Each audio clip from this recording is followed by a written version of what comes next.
Imaginez, vous êtes perdu dans votre sous-quartier là-bas, vous n'avez jamais pris l'avion, tout d'un coup, vous avez en face de vous un homme dans le milieu du sport, on va dire ça, qui se présente à vous. Première invitation, viens, on va manger à Monaco, je t'envoie un avion privé. Donc, vous imaginez très vite qu'on peut y prendre goût, surtout quand on a l'habitude de dormir sur les nattes, à même le sol. Donc, sauf que c'est vrai, j'ai fait ça. Sauf que, donc, c'est un appel, on vous attire vers ce mode de vie-là, et à un moment donné, il est difficile pour vous de vous en détacher. Parce que ce mode de vie a conditionné la personne que vous êtes devenue, a fait en sorte que vous voyez vos standards à la hausse, alors que vous n'êtes pas capable vous-même de produire le capital nécessaire pour maintenir le rythme de vie.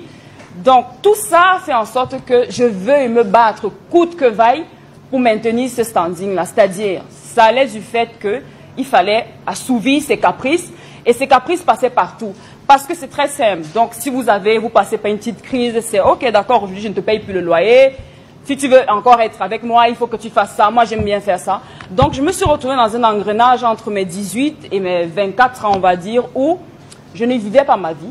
Je vivais une vie qui me permettait d'avoir un standing comme ça, de rouler dans une belle voiture, de faire les voyages à travers le monde.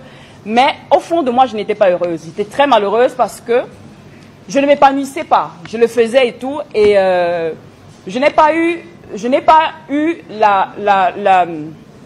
comment on va dire, je n'ai pas eu l'honnêteté de dire aux miens, aux gens qui étaient autour de moi que, écoutez, je ne suis pas heureuse. Donc, je ne l'ai pas dit.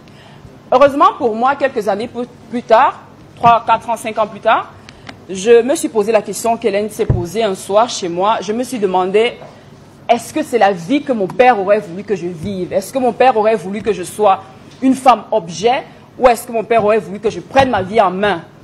La réponse est évidente parce que même quand on veut se mentir à soi-même, on finit toujours par trouver la réponse.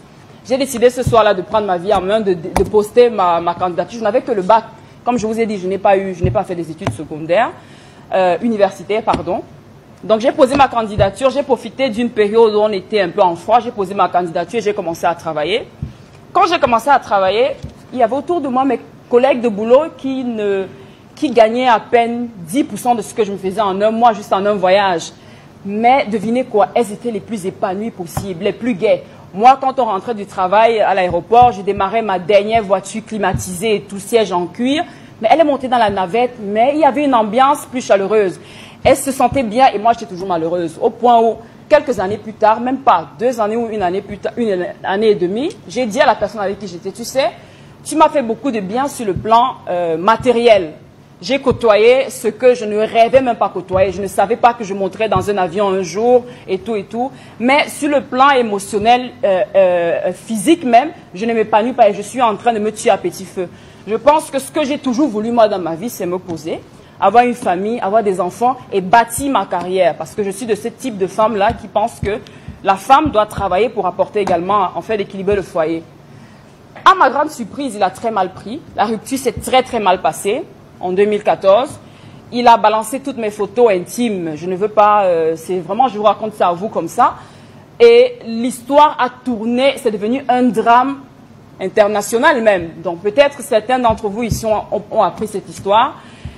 Mais vous savez quoi? J'étais tellement déterminée à sortir de cette vie parce que les gens qui me jugeaient se demandaient, mais ça n'a aucun sens. Comment veut-elle prétendre laisser tout ce luxe-là pour vivre une vie normale? Pardon. Elle raconte des histoires et tout. Mais si tu n'as pas expérimenté le fait de vivre une vie qui n'est pas la tienne, tu ne peux pas comprendre ce que c'est que le déclic. Le déclic à se dire que stop, il faut que je me reprenne en main.